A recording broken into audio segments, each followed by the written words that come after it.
What is up, everybody? Once again, welcome to the Wait a Minute Show. It is your man, Jelani JB Bodie, and I am here to give you a sports fix like we always do, right? Looking a little bit different, right? I know from previous shows, looking a tad bit different. We did some renovations and everything to the show. And when I say we, I got another edition, right? Another edition. Lopan is still here, but we had to, make some necessary changes as general managers say in the sports world. So I want to give a introduction. Everybody give it up who will be here with me from time to time. Man, Big Mo is in the building. What is up, sir? I lost my voice, Jelani. He lost his voice. I lost my voice. It's okay. So I'm gonna salute you in, and then I'm gonna salute you out. Is that all right? Yeah, in and out. That's all right. That's all right. And that is exactly how we're going to be doing these topics today. So let's just go ahead and jump right into it, into our first one. And just recent news is Justin Fields, right? Justin Fields no longer in Soldier Field. Yeah, that's a play on words. But Justin Fields has been traded to the Pittsburgh Steelers for a conditional 6th-round draft pick that could be a 4th-round draft pick if some things happen. But look, let's just go. It is what it is. It's going to be a 6th-round draft pick, and Justin Fields is out of Chicago. Now, I can't say I'm shocked. I won't say that I'm shocked, but I am still a little surprised, right? There was a question mark about could Justin Fields really get another opportunity? Should he get another opportunity in Chicago? And you look at the pieces that he would have had around him. And by far, I think this would have been the best Bears team that he had. He had all these coordinators and all these people that was going in and out. So the kid never had any stability to start with. But now he's going to be in Pittsburgh. Now, people think it's going to be a battle, but according to rumors that's out there, I think the Steelers are saying, nah. That's not what we're going to do. It's going to be Russ. And then if we need Justin, it's exactly where we want him to be. And then we'll bring him along and make him, to be out who we want him to be. So I think the Steelers got away with, look, the Steelers got 2 quarterbacks for hot and ready from Little Caesars. Let's just be honest. Denver is paying Russ his contract. And then now you get Justin Fields on his rookie deal. So this is the best of both worlds. I think, I'm going to say, I think for all parties that's involved. And when I say all parties, I'm literally talking about all parties that's involved. Justin, now Chicago had said the reason that they sent him to Pittsburgh was they felt that was in his best interest. There was another offer on the table where it would have been a better, I guess, a higher draft pick, and they didn't want to do that. So they said they wanted to do right by Justin Fields. So Justin Fields goes to an organization that we know is ran thoroughly well. But then also Russell Wilson, he's talking about maybe at the end of the year that they look at, possibly an extension and everything. And then you got Mike Tomlin, right? We were just talking about whether Mike Tomlin was going to retire. He comes back for the last year of his contract. And then you got the franchise itself. So everybody that's here, I think we find out what this year is going to be about. I don't think this was a bad landing spot for Justin Fields. You look at the landscape of it, is that Justin Fields is going to be in a spot where he's going to learn from a great organization. He's going to learn from a Super Bowl winning quarterback. He's going to learn from an excellent coach and an establishment that's there. And then also the pieces that are there, right? We know that they moved out, some guys, but Pittsburgh is always in the mix. They always are in the mix, and they always are ran, thoroughly like a well-oiled machine. So I do think this is a good spot, for Justin. It is what it is, right? I was talking about, I thought he might end up in Las Vegas because after they signed Gardner Minshew, I wasn't totally sold on like Gardner was going to just be the starter there. There still could be some things that happen there. So it didn't happen. He ended up in Pittsburgh. It's a good look for him. Salute to Justin Fields. Hopefully it works out. And now it's all about, Chicago and what are they going to do with that number 1 pick, or not what, who are they going to get with that number 1 pick? And we'll get into that in just a moment. But because Justin Fields got traded, let's get back into some more fantasy. I'm already ready for fantasy football. Let's get back into some more football talk, and that is NFL free agency, right? That whirlwind and everything that was going on with the look.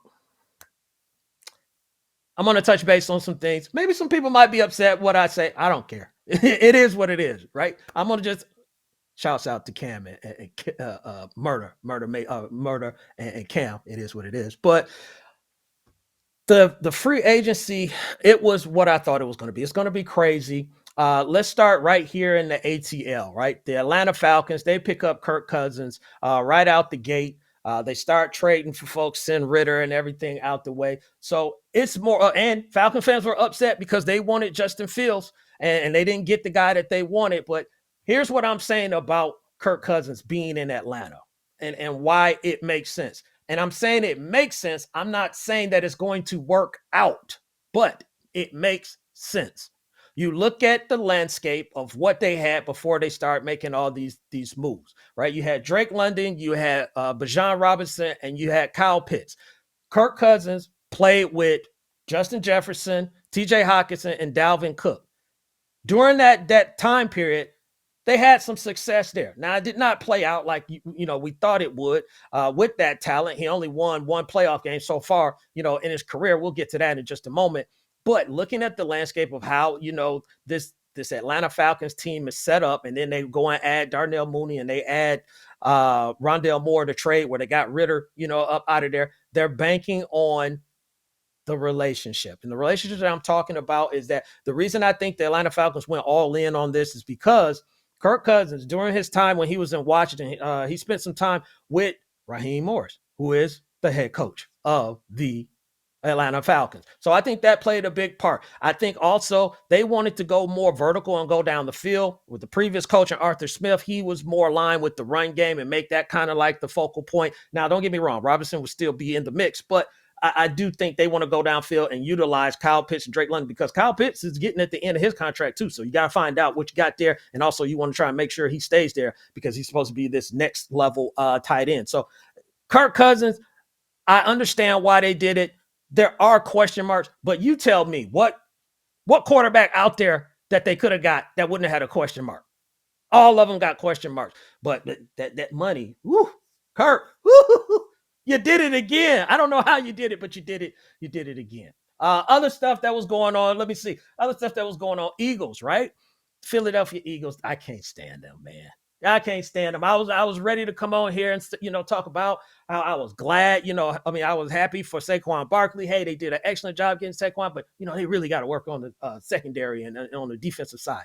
And what happens, of course, my man CJ Gardner Johnson, they get him back. He goes back to Philadelphia. So that is a piece I think that they extremely needed. I think that culture and just who he is going to change what goes on that back end for the Philadelphia Eagles. They missed him. It was obvious, right? They were sitting there thinking, oh, we good. You can go on and all this stuff. And he went to Detroit and they saw what happened while he was gone. And they said, baby, please, please come back. And then, he came back. So they're going to be a problem, especially with Saquon Barkley.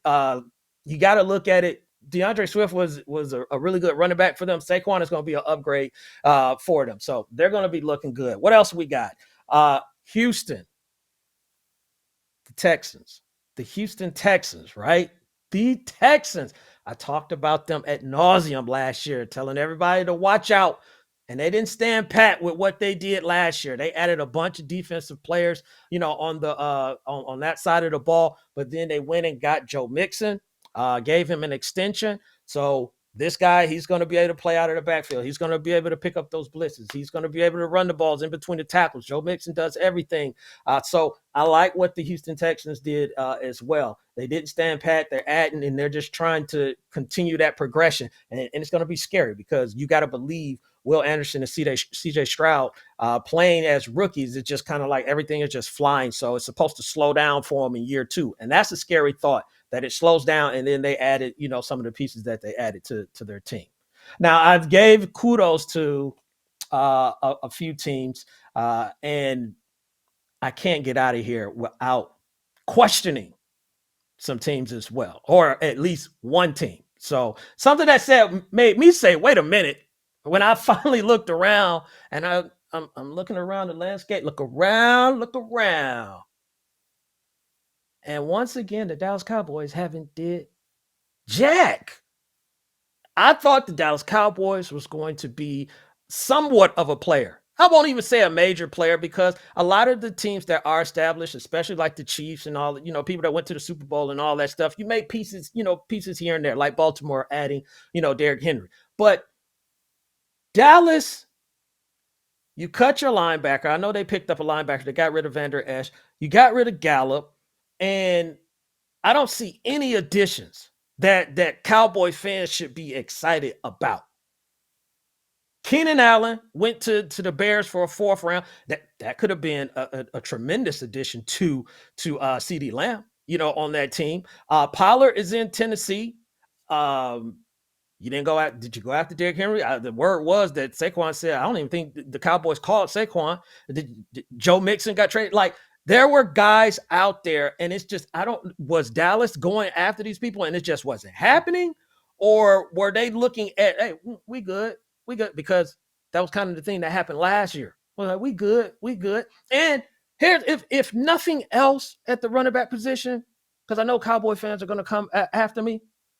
After Aaron Jones gets cut, get him just for sole reason of how much he's giving you the business every time he's seen you, a la just this last playoff game when y'all played against him.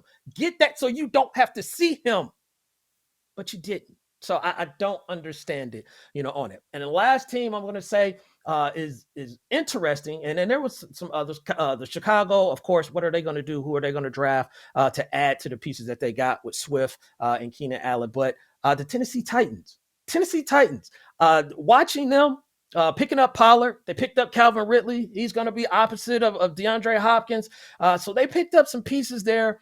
Which tells me that they're going to roll with the quarterback that they got. And I'm hoping, is it Levy or Levy? I think it's Levy. Mo, keep me straight if you know his name. But they're going to roll Levy. Yeah, Levy, who came out of TCU, if I remember correctly, had some ups and downs, this past season. But I think they're like, we're going to see what this kid got. So I like what the Titans did as well. And everybody, going back to the Cowboys, I'm sorry, and you got an extra $30 million in the cap.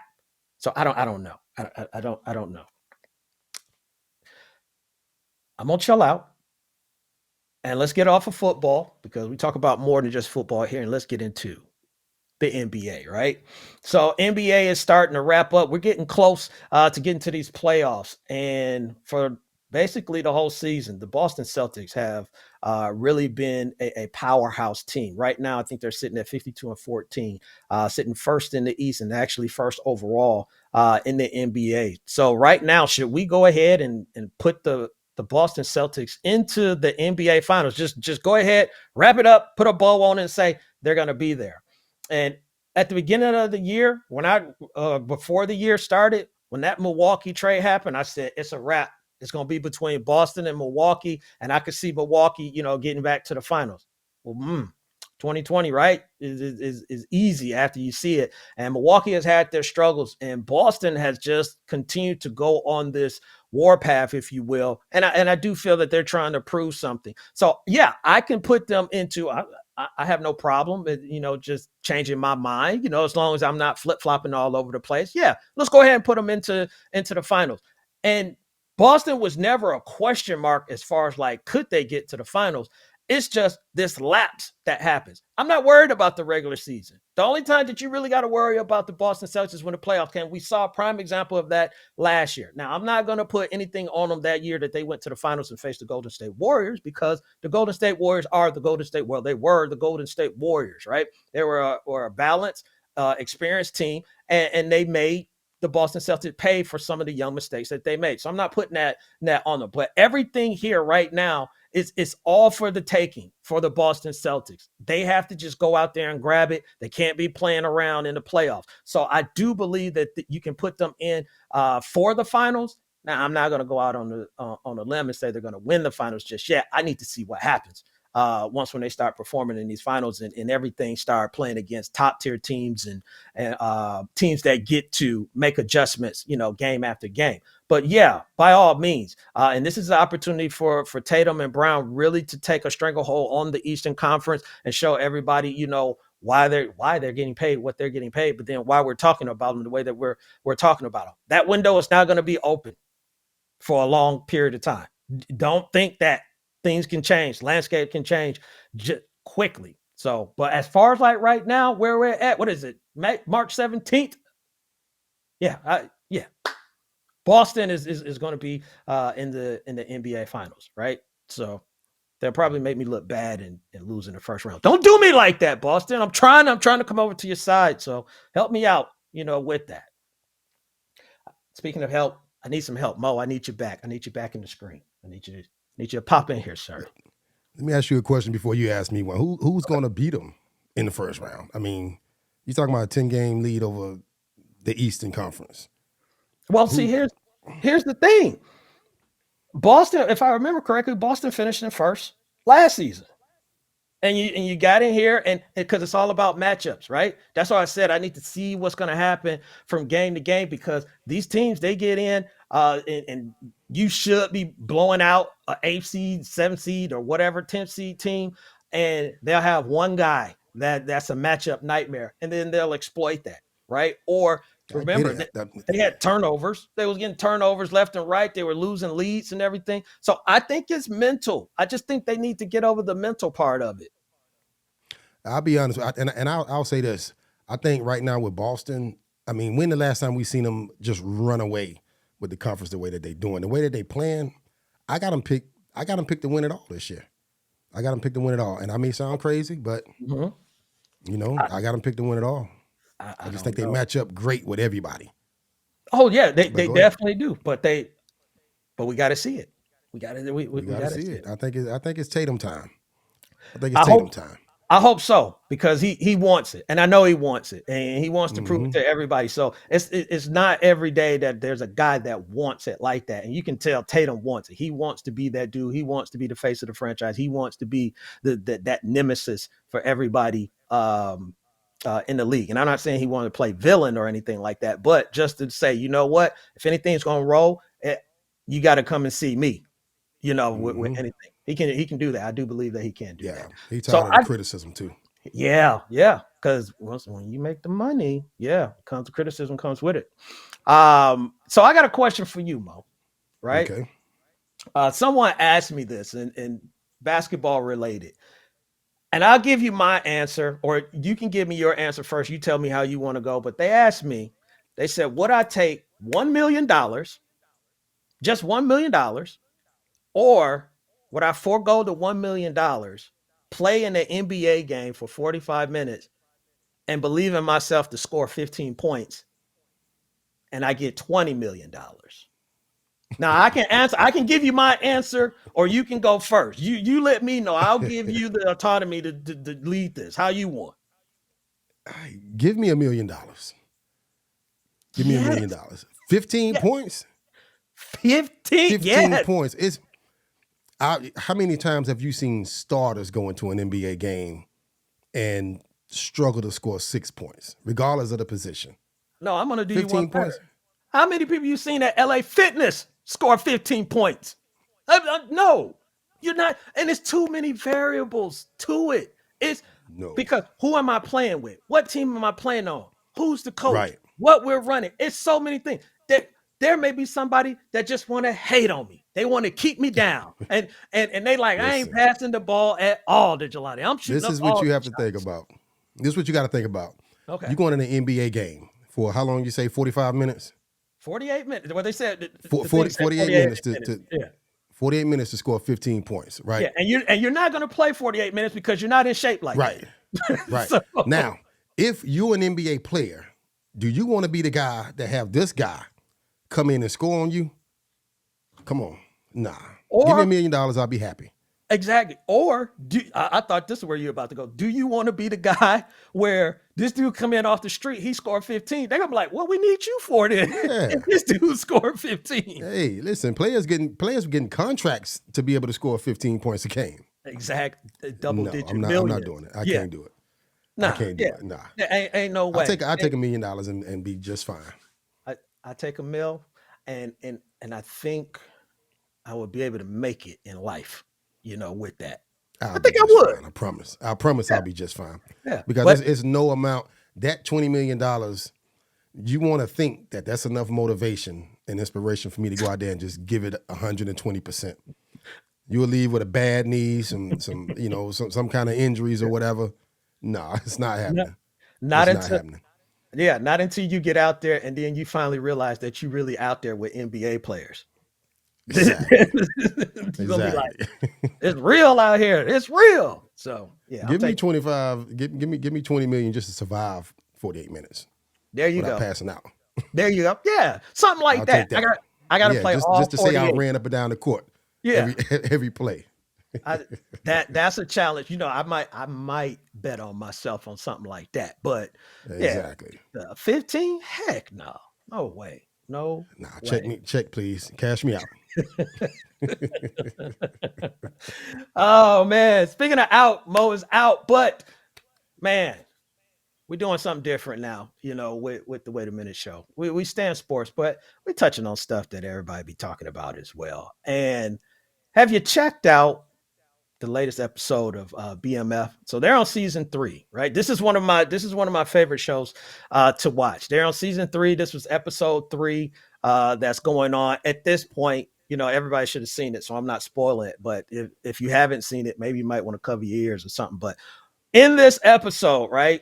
I just and put it in the comments or whatever if you got something to say about BMF. But this was the episode where Meech is trying to get back on board with everything. And Mo, if you got something, definitely let me chime in on this. But uh, they started off with my man getting robbed right away, and I'm just like, what kind of luck does Meech have? Like, it's always something. It's like an episode of Good Times. It's always something where Meech got to overcome something. But I guess that's the struggle in the drug game. I don't know.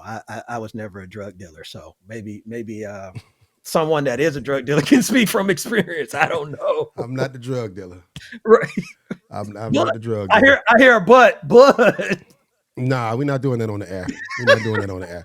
I had a life before a podcaster, Oh, okay, and okay. we won't indulge in it. Yeah, we're not. We're But not. can I say something real quick? Yeah, go ahead. First of all, shout out to 50 Cent for the whole entire Power universe. Watching him bring in, Yes. other celebrities, whether it's rap stars or other actors, breathing life back into people's careers. I forget the guy's name from the Cosby Show, but he brought him on one of his shows. But BMF, Yeah. what stood out to me this particular episode. First of all, 2 Chainz stick to rapping. I seen him. He brought in. I think what's the kid name? Lil Baby. Yeah, he brought in Lil Baby. He did okay. Neo. But what I loved the most was the whole Jack the Rapper Yeah. experience that they went through with this. Because I remember, years ago, just like, man, that's a dope situation, and I like how they did it, and I like how they pointed out how things have changed over the years from when they first started it with the what did they call it? The Family affair. Family affair. Yeah. Right.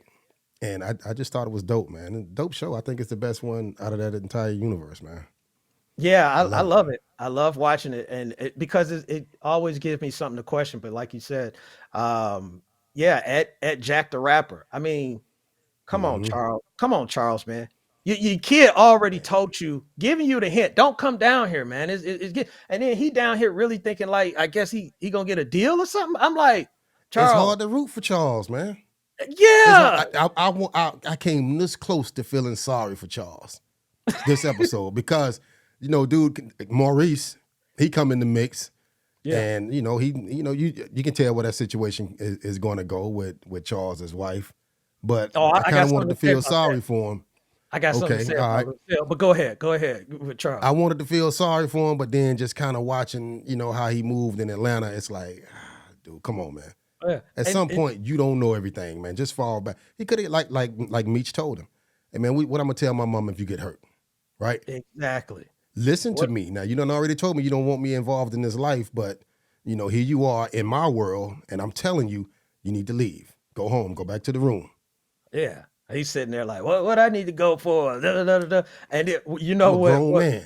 Yeah. You know what really set me off? I was just like, all right, Charles just don't get it. Because Meech wanted him to sign for the house, and he was like, man, you doing Right. drugs and all this stuff. And he was like, bro, you was over here boosting cable for us. And I was like, all right, I'm done. I'm done. I'm done. Charles, He's still in cable. He's and power. yeah. I'm like, come on, bro. Like how long you gonna keep with this story, man? Like, Charles, You come got on, too man. much dirt on your hands, Charles. Too much dirt, Got too man. much dirt on your hands. You gotta just live with it. Lucille, though. Lucille. Look, let me tell you something. Lucille is another person. It just seemed like she got bad luck. And I know this doctor got her nose wide open and everything because of her situation. But all I can think of is like, Lucille, you know your luck, man. You know your luck. This is too good. This is too good to be true. Too good to be true. Because look at you. You confided in Snoop as your pastor. He played the role of I'm here to help. As soon as he found out he wasn't getting them any, he said 2 checks, please. So I'm like, 2 bro, checks. 2 checks.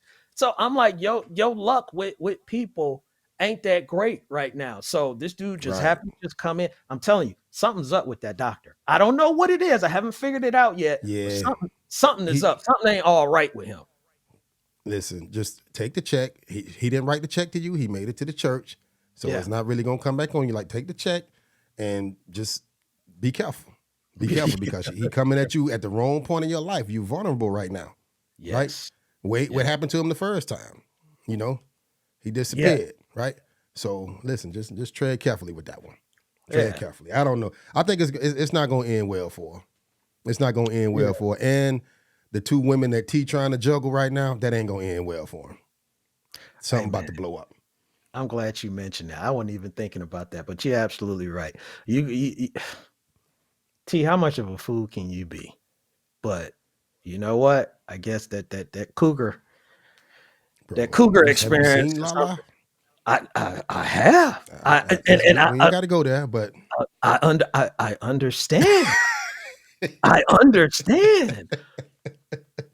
I can tell by the way you stutter and you understand. I understand, but I'm just trying to get T. You gotta, bro. I mean, you sat there after Markeisha got shot or whatever at the hospital, and you expecting LaWanda to, I guess, sit down and say a prayer for him while she's carrying your kid? Right. I mean, bro, I'm just saying, like, you gotta have some wherewithal in the whole situation. I understand he's supposed to be juggling both. If you juggle, and I'm not condoning this because I don't want nobody coming after me, but I'm saying if you're juggling them, if you're gonna juggle both of them, you have to have some line of respect when you're juggling both of them like that. Right. And this dude, he's just all over the place, man. He a little too reckless. And in that life that you living right now, being reckless with women is not the play. No. That ain't the play. That's not the play because both of them know too much. Know way too much for you to be that reckless. So listen, exercise some type of polygamous union and bring them into the same house or something, try to get them to get along, or just pick a side. And be careful how you do that. Be careful. Because it's going to be ugly either way. Now, she gave you an out because she said she needed space, right? And he went Dude, back. take that space. Take that space because right now, Child Protective Services is on you. You just starting to get things smoothed over with your girl. Your mama don't like her. Dude, it's easy. It's easy. And your brother done already told you. You need to leave her alone. Everybody done told you. Fall back. But it's something about that cougar experience, the way it got him. Come on. The backyardigans. Leave it like that. Because he young and dumb. Yeah. But that situation, I feel bad for the kid. I forget the cop's name because he's going through it right now. And the cop just about to make it worse because, I don't know, he making impulsive decisions right now. He working with the wrong one. That situation might end up getting him killed or getting his son killed. But I don't know. I'm ready for next week. I'm ready for episode 4 now. Me too. I'm ready. It's a lot to unfold with it. It's a lot to unfold. They're over there stabbing Neo with bottles and all that stuff in the back of the leg. You shouldn't have been wearing that perm. I can't stand watching him on screen. Why all the rappers except for Lil Baby, like all of them got wigs? If you ever noticed that, Snoop had a wig, 2 Chainz got a wig, Neo got a wig. Like, what's the significance of that? Or is that I don't know. Lil Baby might have put it in his contract. Listen, man, I'll come on now and do it, but I'm not doing it. I'm not wearing the perm. I'm not wearing I'm no not wearing the wig. perm. I'm not wearing the flat top like my man had at Jack the Rapper. Yeah. Yeah. And Oh they man. could. Last thing, this last thing I'm gonna say I about know it. I know what you're about to say, but go ahead. They picked the worst person to do Tupac. Come I on, knew man. you was gonna You say got that. options. I mean, you could, and you had everything down. You had the right outfit and everything. And then Yo, when the camera panned in on him, I'm like, come on, man. when Come I on. was Who was this supposed? Who was Ja Rule? when I was looking at and I was like, yo, that's Pop. That's what I would think before, like before he started talking. I was Mm-hmm. like, oh Yeah. snap. I was like, they got Pop on this. Yeah. Oh man, I wish I could think of the guy's name. He's on social media, but he always be talking about he used to do this skit about being a Crip and everything. Cause I think he did something like with Tupac and but yeah, I knew you were going there, Mm-hmm. with it. Yeah. So but yeah, I can't wait Yeah. until Because the next next episode. they had all his lines and everything right. And I'm not even saying he was a bad actor, but it was just The you optics. gotta kind of buy into it. Yeah. Yeah, It's the Pac, optics. man. You can't you gotta be careful about how you present Pac, how you portray Pac on Right. screen because I mean he's just that kind of iconic. Yeah. But yeah, Yeah. episode 4, man. I'm ready for it. Me too. Me too. Hopefully, y'all check it out. Hey, again, if you got anything to say about BMF or anything that we said here, put it in the comment section. But make sure you are liking and subscribing to this channel so you get notifications. So we popping up every Tuesday. Every Tuesday, you're gonna have a new episode, and we'll be talking about sports and who knows what else that we'll be talking about out there. Could be episode 4, could be Power. They're about to get shut down. So bunch of stuff to talk about. But appreciate everybody for tuning in, man. Hey, follow us again on YouTube, man. Big Mo, your man Jelani JB Bodie here, like we always do. Hey, y'all be good, and I'll holler at y'all later.